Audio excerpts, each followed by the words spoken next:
पता नहीं नदीम फोन क्यों नहीं उठा रहे हैं। नुसरत से पूछती हूँ।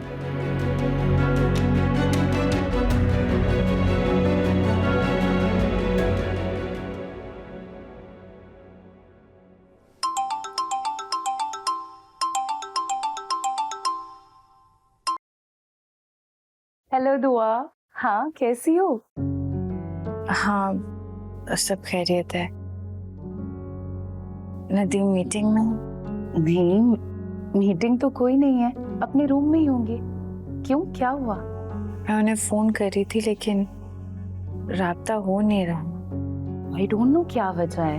अगर तुम कहती हो तो मैं जाकर उनसे बात करवा देती हूँ तुम्हारी। नहीं मुनज़्ज़ा, इससे अच्छा नहीं लगेगा। मुझे नदीम से बात करने के लिए किसी और सहारे की जरूरत नहीं होनी चाहिए। हो सकता है वाकई बिजी हो, मेरी मिस्ड कॉल देखें तो फोन कर लें वापस। अच्छा तुम परेशान ना हो जाएगा राब्ता। तुम अपनी सुनाओ, कैसी हो? बाकी सब कैसे हैं? नज़ा बाद में फोन करती हूँ मैं तुम्हें। अल्लाह हाफ़िज़।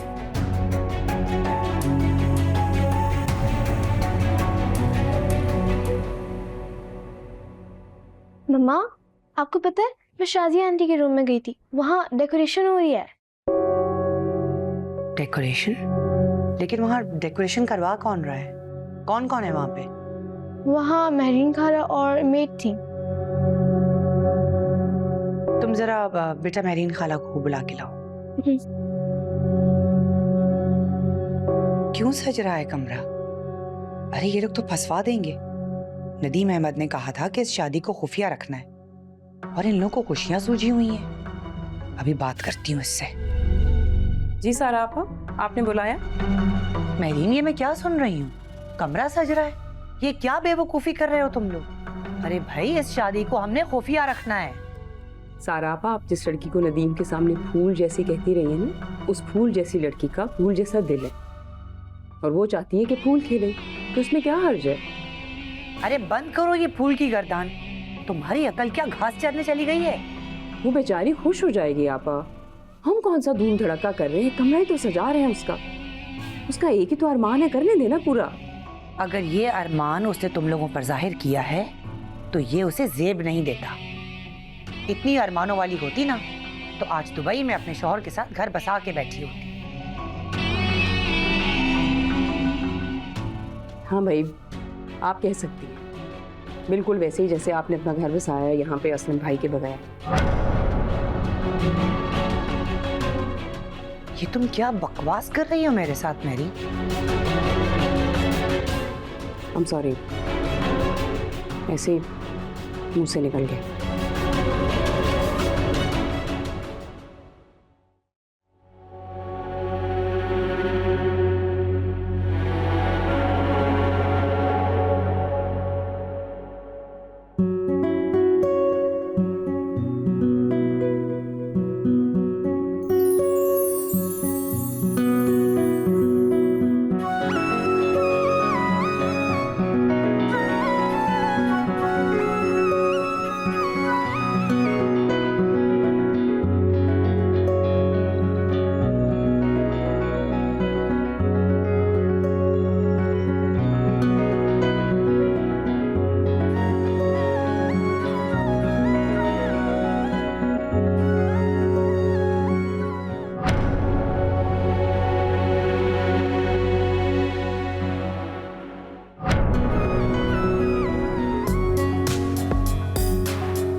लेकिन बढ़िया आपा, उन्होंने अपनी जवानी, अपनी शादी, अपना सब कुछ तुम पे कुर्बान किया है। दुआ से किए गए एक शादी के गलत फैसले ने उनसे उनका एतमाद ही छीन लिया।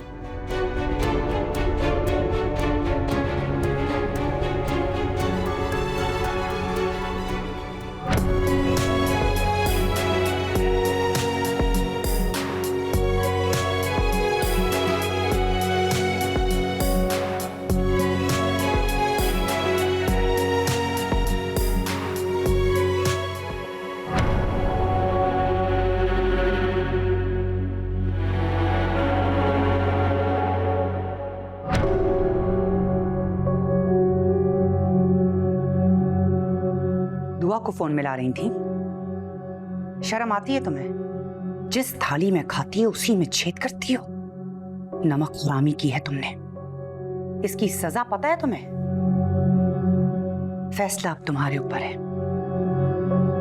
अगर दुआ को फोन करना चाहती हो तो अभी इसी वक्त खड़े खड़े मेरे 10 लाख रुपए मुझे वापस करो, जो तुमने अपने शौहर के इलाज के लिए लिए हैं। नहीं बड़ी बीबी जी, इतना बड़ा जुल्म नहीं करें। मैं आपको 10 लाख रुपए कहाँ से वापस करूंगी? मैं नहीं करूंगी दुआ बीबी को फोन। मैं कुछ नहीं बताऊंगी उन्हें। मुझसे बहुत बड़ी गलती हो गई, प्लीज मुझे माफ कर दें। एक बात याद रखना, अब तुम्हारे पास गलती की कोई गुंजाइश नहीं है, समझी? जी।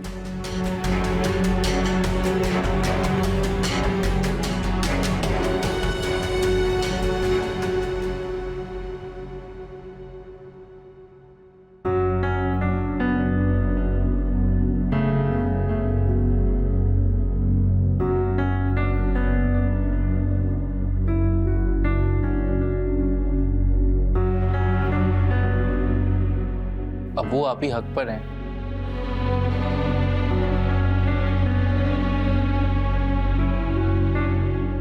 मसला नदीम भाई का नहीं है अबू, मसला उनकी आपाओं का है। अब इसमें आप ही और नदीम भाई का तो कोई कसूर नहीं है ना। अबू, आप ही वहां जुल्म बर्दाश्त करती रहीं, घुट घुट कर जीती रहीं। अब इन सब से भी तो आप बेचैन रहेंगे ना। बेटा बर्दाश्त ही करना है तो यहाँ रहकर क्यों? वहां रहे और हालात का सामना करे। ये तो कोई बात नहीं हुई कि शादीशुदा बेटी मैके में बैठी रहे। ये तो सीधा सीधा फरार है। वहां जो चाहे वो करती रहे। अप्पू, आप ये समझते हैं कि? नहीं बेटा, मैं कुछ नहीं समझता।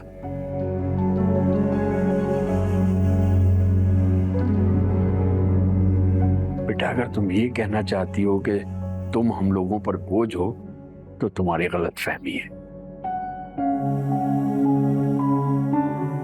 जब हम तुम्हें 25 साल तक पाल पोस कर बड़ा कर सकते हैं तो 25 साल मजीद अपने पास भी रख सकते हैं।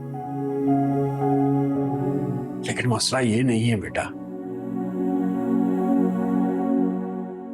शादी इसलिए की जाती है कि ये कुदरत का फैसला है। अल्लाह ताला ने मियां बीवी को जोड़ों में बनाया है ताकि जिंदगी आगे बढ़ सके। रिश्ता बनाना आसान है बेटा, उसे निभाना सबसे ज्यादा मुश्किल। ये क्या बात हुई कि तुम्हारा शौहर अपने घर रहे और तुम अपने घर, जबकि तुम दोनों को एक ही छत के नीचे होना चाहिए। अबू मैं भी यही चाहती हूँ। अगर ये चाहती हो बेटा तो घर बसाओ अपना। लेकिन हम ये कभी नहीं चाहेंगे कि हमारी बेटी जहन्नुम में जिंदगी गुजारे। जिंदगी बहुत लंबी है बेटा और परेशानियों से और लंबा कर देती है। हाँ बेटा, एक दूसरा रास्ता मौजूद है। तुम चाहो तो नदीम अहमद से अलहदगी इख्तियार कर लो। हम तुम्हारी कहीं बेहतर जगह शादी कर देंगे, लेकिन खुद पर जबर मत करो बेटा। हामिद साहब, ये आप क्या कह रहे हैं?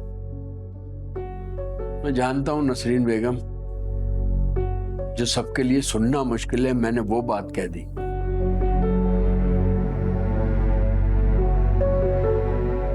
लेकिन मैं कर्ब से गुजर रहा हूं। मैं दुआ से उसका फैसला सुनना चाहता हूं। मैं नदीम अहमद से अलहदगी नहीं चाहती अबू, मैं उनके साथ रहना चाहती हूँ। तो फिर बेटा हालात का डट कर मुकाबला करो। मैं तुम्हारे साथ हूं, कभी मत घबराना।